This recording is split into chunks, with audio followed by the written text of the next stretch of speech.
அன்பார்ந்த என் தமிழக சொந்தங்களே, உங்கள் அனைவருக்கும் வணக்கம். நம்மிடையே பல பேர் இளம் வயதிலேயே திடீர்னு பல்வேறு இதய பிரச்சனையால பல பேர் சாகுறாங்க. அதை கேள்விப்படும் போது, பத்திரிகையில படிக்கும் போது ரொம்ப மனசுக்கு வேதனையா இருக்கு. அதனால எப்படி நம்மளுடைய உடலை பராமரிக்கணும், எப்படி நீண்ட காலம் நோய் நொடி இல்லாம நல்லா வாழணும் அப்படின்றத நான் நம்மளுடைய மக்களுக்கு தெளிவா சின்ன வீடியோவா ஒரு 5 வீடியோவில் முழுமையா சொல்லி தரலாம்னு நான் நினைக்கிறேன். இதை நீங்க ஓய்வா இருக்கும் போது, நேரம் கிடைக்கும் போதெல்லாம் அப்பப்ப இதை கொஞ்சம் பார்த்து உங்களுடைய உடல் நலனை பேணி. நம்ம வாழ்க்கை அதிகாலையில 4 மணி ஏஞ்சாதான் நல்லா இருக்கும், 5 மணி ஏஞ்சாதான் அழகா இருக்கும், 6 மணி ஏஞ்சாதான் அருமையா இருக்கும் அப்படின்னு நம்முடைய பெரியோர்கள் அறிஞர்கள்லாம் பல பேர் சொல்லி நீங்க கேள்விப்பட்டிருப்பீங்க, பல புத்தகங்கள்ல படிச்சிருப்பீங்க.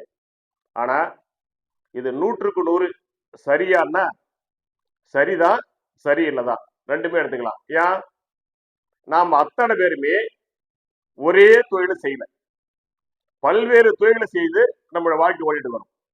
சில பேர் இரவில் சீக்கிரம் தூங்குறவங்க இருப்பாங்க, இன்னும் சில பேர் லேட்டா தூங்குற பேர் அவங்களுடைய பணி நிமித்தமாக. அதனால ஒன்றை மட்டும் மனசுல வச்சுக்கீங்க, அவசியம் 7 மணி நேரம் நாம் அனைவரும் அவசியம் உறங்கணும்.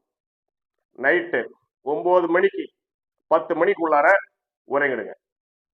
10 மணி படுத்தா காலையில 5 மணி எழுந்திருக்கலாம், 11 மணி படுத்தா 6 மணிக்கு எழுந்திருக்கலாம், 12 மணிக்கு படுத்தா 7 மணிக்கு எழுந்திருக்கலாம், 9 மணி படுத்துட்டோம்னா 4 மணியோட எழுச்சிக்கலாம். அதனால இரவில் நம்முடைய தொழில் எப்படியோ, நாம் எப்படி உறங்குகிறோமோ எத்தனை மணிக்கோ அதை கணக்கு பண்ணிக்கங்க. குறைந்தபட்சம் 7 மணி நேரமாவது தூங்குங்க. நல்லா தூங்கி எழுந்திருச்சு அதுக்கப்புறம் உங்களுடைய காலை கடன்களை முழுமையா முடிங்க.